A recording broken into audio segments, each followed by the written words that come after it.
Salut à tous, 12 ans après avoir présenté en ouverture du Festival de Cannes Moulin Rouge, Baz Luhrmann est de retour cette année sur la croisette avec son nouveau film événement Gatsby le Magnifique, dont il existe à ce jour plusieurs versions, dont la plus fameuse date de 1974 avec dans les rôles principaux Mia Farrow et Robert Redford. Gatsby. He had an extraordinary sense of hope. But I had the uneasy feeling that he was guarding secrets. Cette nouvelle adaptation du roman de F. Scott Fitzgerald est cette fois-ci interprétée par Leonardo DiCaprio, qui avait déjà travaillé avec Baz Luhrmann sur Roméo plus Juliette.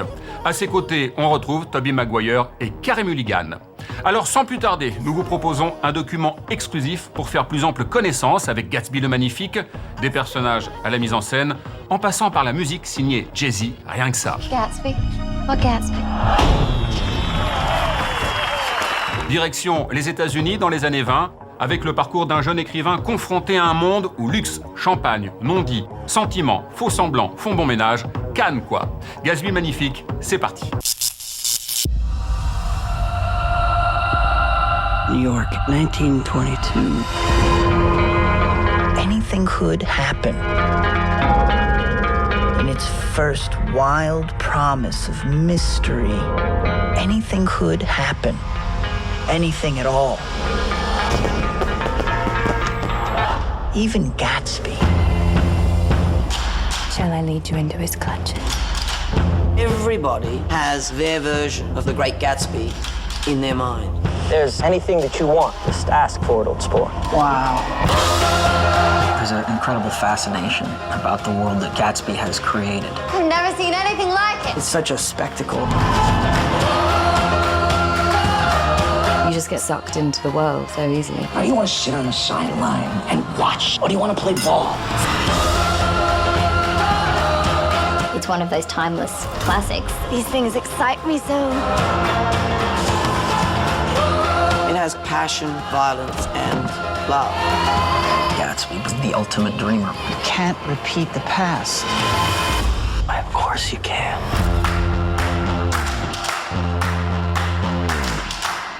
Action. Back then, all of us drank too much, and none of us contributed anything new. Only one man was exempt from my disgust, Gatsby. The big challenge with the book is to try and get as much of Fitzgerald's poetry, of Nick Carraway's story, cinematically. I don't want to talk about this, Doctor. Then write about it. What would I write about? A memory, a thought, a place. Write it down. A place. We're talking about one of the most iconic pieces of American literature ever. I rented a house 20 miles from the city on Long Island. I lived at West Egg, in a forgotten groundskeeper's cottage squeezed among the mansions of the newly rich. Nick Carraway starts out going, I'm giving up being a writer. I'm going to go to New York and make money. Wall Street boomed in a steady golden roar. He happens to live next door to Jay Gatsby. Do you know him? Which one? The prince, the spy? He's a crook. I heard he killed a man once. War hero. Mr. Gatsby doesn't exist. Gatsby is his engaging, charismatic, uber-rich neighbor. It's like a detective novel. The more he investigates who Gatsby is, the shadows of his past start to creep in. I am the son of some very wealthy people. Sadly, they're all dead now. I lived in all the capitals of Europe. Then came the war, old sport. Every allied government gave me a decoration. Major Jay Gatsby for valor extraordinary. That's right. Could it all be true? He gets sort of initiated into a world that he doesn't have much experience with. The history of this summer really began the night I drove over to my cousin Daisy's for dinner. She lived across the bay in old-moneyed East Egg. Daisy and Tom, they're like royalty. When they walk into a room, they know that they are the most powerful people in the room because of their wealth and their status. Shakespeare! Tom! He's an aggressive person who tries to impose his will on you. Life is something to dominate, Nick. If you're any good. But I also think there's things to like about Tom. And I love the relationship between Daisy and Nick because they are family. I'm paralyzed with happiness. So even though it's Nick Carraway's story, Daisy tells me that you're over in West Egg. Throwing your lot in with those social climbing, no money types. it's about Jay Gatsby. You must know Gatsby. Gatsby? What Gatsby? Here was a film about a person who had come from nothing, that sort of recreated himself according to his own imagination for the love of a woman named Daisy, who belonged to a different class structure than him. He threw all those parties hoping she'd wander in one night. Daisy and Gatsby. He invites his cousin, who's married, to have an assignation with someone he barely knows. Why did I have to come alone? That's the secret of Caraway Castle. Nick is stuck between these two worlds of allegiance to Daisy and Gatsby and this kind of wild, ideal love that they've got. I wish we could just run away. Also has a kind of a tie to Tom. Come on, what do you mean? Trust me. Mrs. Wilson, Nick Carraway. Oh, a pleasure. I'm not comfortable here. Daisy's my cousin. Nick has a secret window into both of these worlds. I was within and without. Gatsby had this very real and honest and pure connection with Daisy 5 years ago. Every night I can see that light blinking. What light? The green light burns all night at the end of your dock. You see, Mr. Buchanan, I wanted to be close. I love the American ethos of belief in possibility, that someone from Dirtport farmers in North Dakota can actually one day own a castle, putting on these far-out, decadent, ridiculous parties. That is the American dream, but the rules are a little bit more lopsided than you might think. And I think that's the whole point in Fitzgerald's book. We're all different from you. It's in our blood. Nothing that you do can ever change that. Gatsby gives him his own sort of green light, which I believe is this incorruptible dream. For all Gatsby's fault, he had a cause, and he was genuine. To Nick Carraway, he's the great Gatsby. My life has got to be like this. It's got to keep going up. Gatsby. He had an extraordinary sense of hope, but I had the uneasy feeling that he was guarding secrets. Can't you see who this guy is? With his house, his parties, his fancy clothes. Don't worry, old sport, don't worry. It was great working with Leo. He's one of my longtime friends, and so it's great getting to work with one of your pals. It's pretty, isn't it, old sport? Get dressed. We're going to lunch. He also happens to be a great actor, and I really appreciate working with him and, playing opposite him. We've got everything you need. Perhaps more flowers. Leonardo is at the height of his powers, and he's involved in all aspects of the film, and he's intensely bright and a really great partner in the creative journey. It's a great privilege to get an opportunity to work with them. I don't know that there's anyone better at this point that could play Gatsby. He's at the perfect age to do it. He's a big enough star to play such an enigmatic figure like Gatsby. Right you are! I'll know you next time, Mr. Gatsby! And he's got the chops. I've gotten all these things for her. I've gotten all these things for her. Now she just wants to run away. And he has this incredible presence and a mystery about him. And I instantly felt the way that Jordan probably felt about Gatsby. He's this kind of mysterious, handsome man who you'd like to know a little bit better. Jay, you're worth the whole damn bunch put together. Leonardo and Toby have been friends for many, many years. And the partnership of them in character, as actors and as friends, that made a special experience in the making of the film. I think audiences will be really awakened to Toby on a whole other level. When he first goes to Myrtle's apartment, Nick says, I had been drunk just twice in my life, and the second time was that afternoon.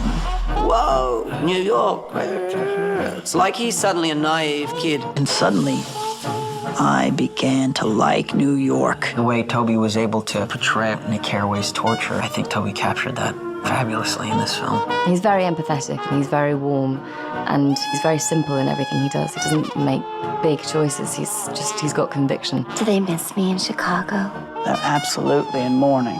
That quality about him, I think, kind of sets him up perfectly to play a character like Nick, because Nick is so observant of everything around him and gives away so little, but takes in so much. Talking about how fantastic it's been working with me? Yeah, actually. Thank you. I feel the same way. I don't think it's an exaggeration to say the search for Daisy Buchanan was almost identical to the search for Scarlett O'Hara.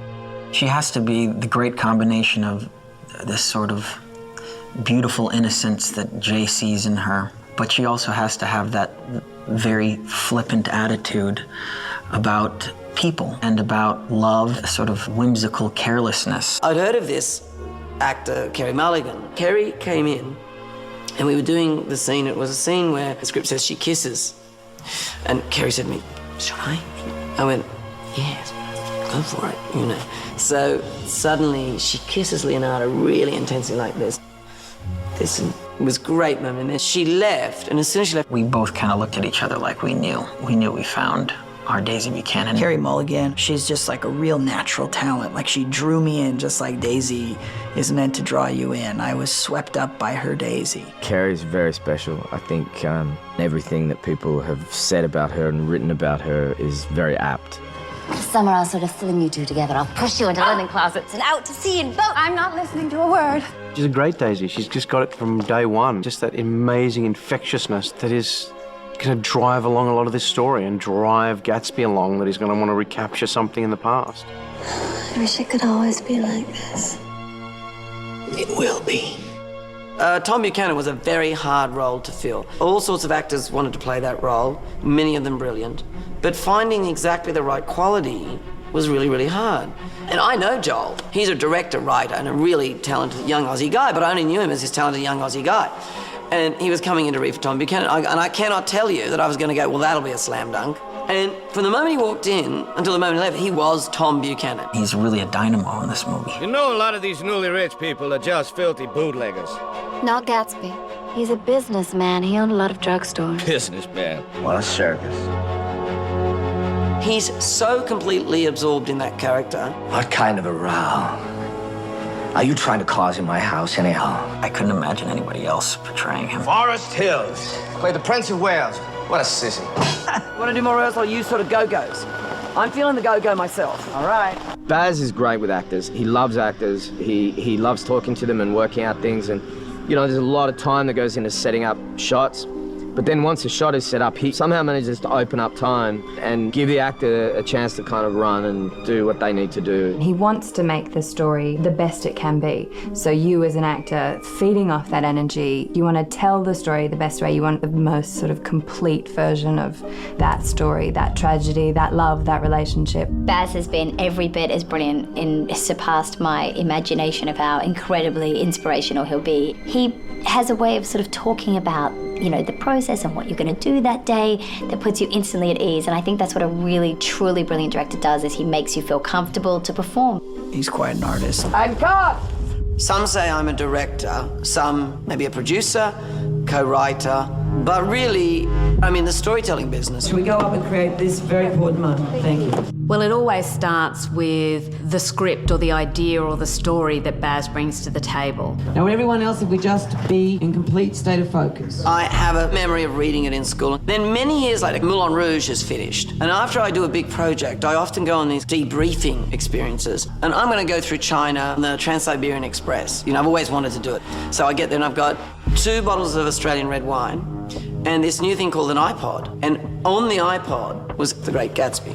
So I put on Gatsby, looked out and there was Siberia going by. I didn't stop listening until 4 in the morning. It was such an intense experience. And I thought, I'd like to make a movie of that one day. Baz always sort of recreates these worlds that are part of his imagination. If we can pull that off, we have a magical opening. To see some of the results has just been amazing. Absolutely amazing. You see, I always begin by collecting.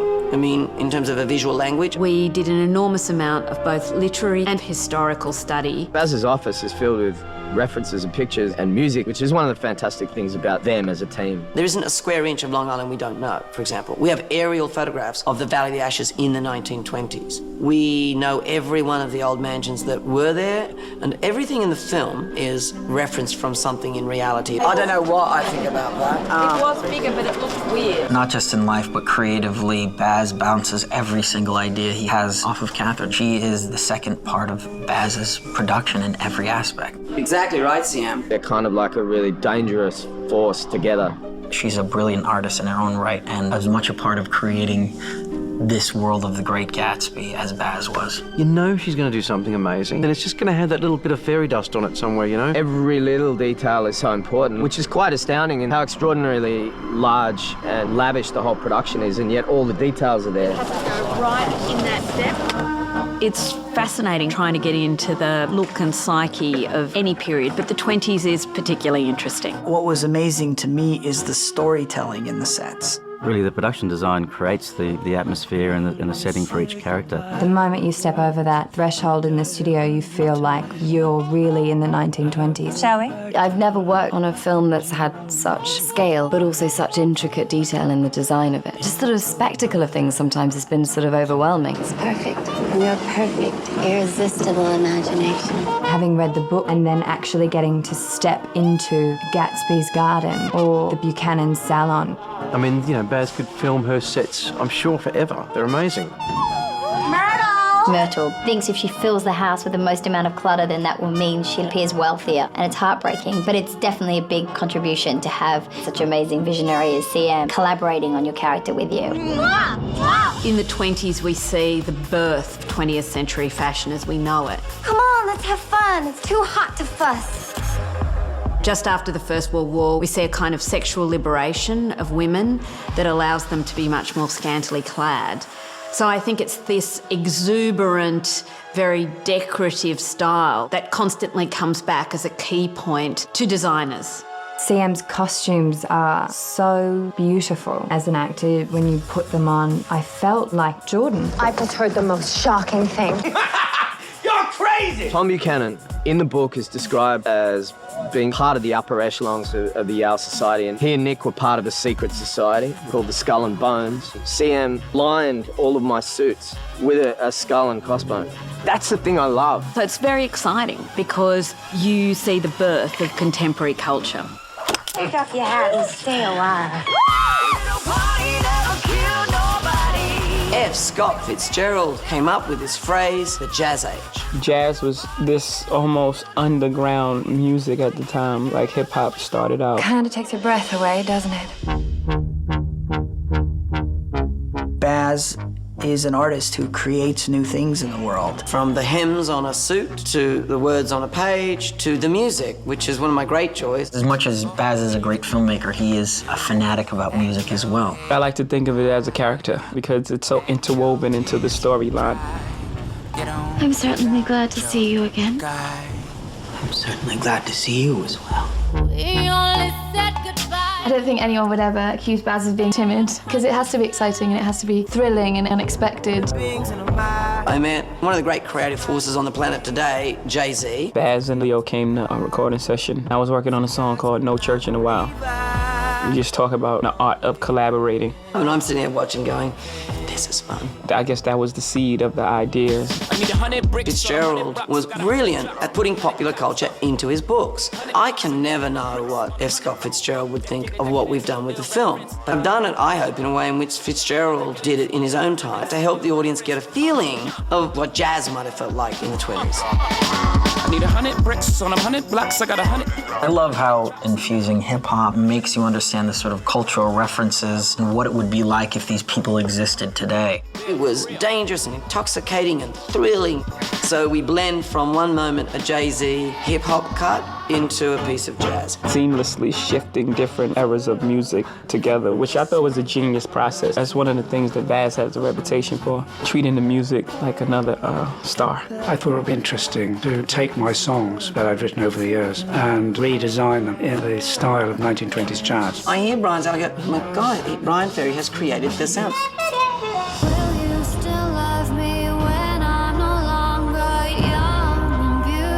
I've heard many different musical treatment to different scenes. We worked with many other artists on the film, the gorgeous Lana Del Rey, on a beautiful piece that she has written for the film, the sort of flashback romance track.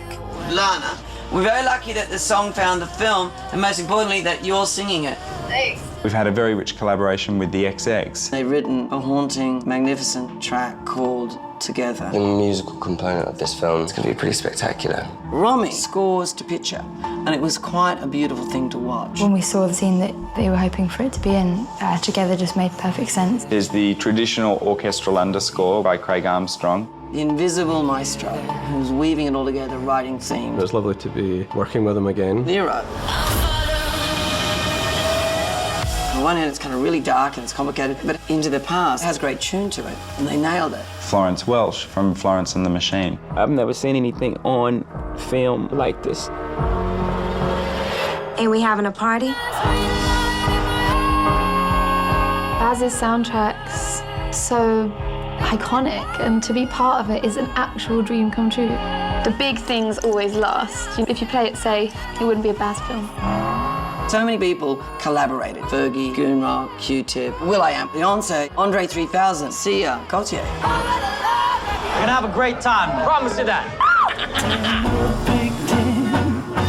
I had a moment of epiphany when I saw a version of Dial M for Murder by Hitchcock that was made in the 60s on the original projectors in 3D. I think it's really interesting to use 3D for a drama like this. The thing about 3D is, I mean, people go like, oh my God, couldn't he, he had to do it, didn't he? He couldn't just do The Great Gatsby, everything period. Well, I couldn't do it because I think when the book came out, it was everything but that. It struck me how much 3D is like the theatre. You really feel like you're a fly on the wall. How powerful it is in 3D when an actor moves towards the camera. You actually feel the distance between characters, and you feel the intensity that characters will have with one another. It really is a visual feast, and the three-dimensionality of what we're doing, the layers and depth is even more exaggerated.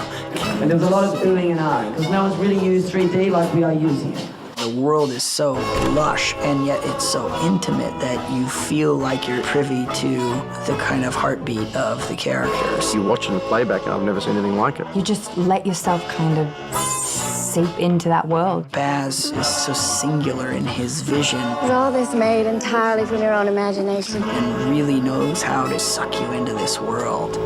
You see, you were there all along. Ever since I was a child. Classic literature sort of goes in and out of vogue. Fitzgerald's very in vogue now. And the question is why? Fitzgerald was a modern writer. He wrote specifically about things that were relevant then. It's such a modern story. If you look historically, in 1920, the stock market soared. The stock market hit another record high on Wall. Yes, ma'am. Well, of course, nothing is 100%. Well, I wouldn't go investing every penny. It's a very decadent time in American history.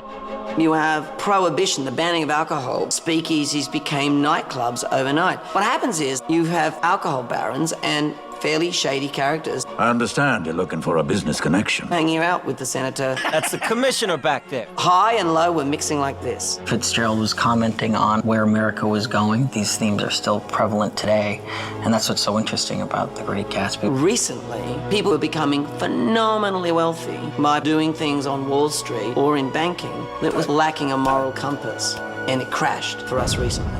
When F. Scott Fitzgerald writes The Great Gatsby, he predicts the crash. All the bright, precious things fade so fast, and they don't come back. So on one hand, the movie is so massive, and it's so colourful and loud and crazy, but then it goes from this to this. You want too much? The central theme is the idea of one really pursuing their dreams at any cost. I'm gonna fix things just the way they were before. You understand? It's an examination of personal and societal values that's relevant in any time, any era. I think it's particularly relevant for now, and we're particularly interested in it now. So we beat on. Boats against the current. Borne back, ceaselessly, into the past. Preach. Human beings in a mob. What's a mob to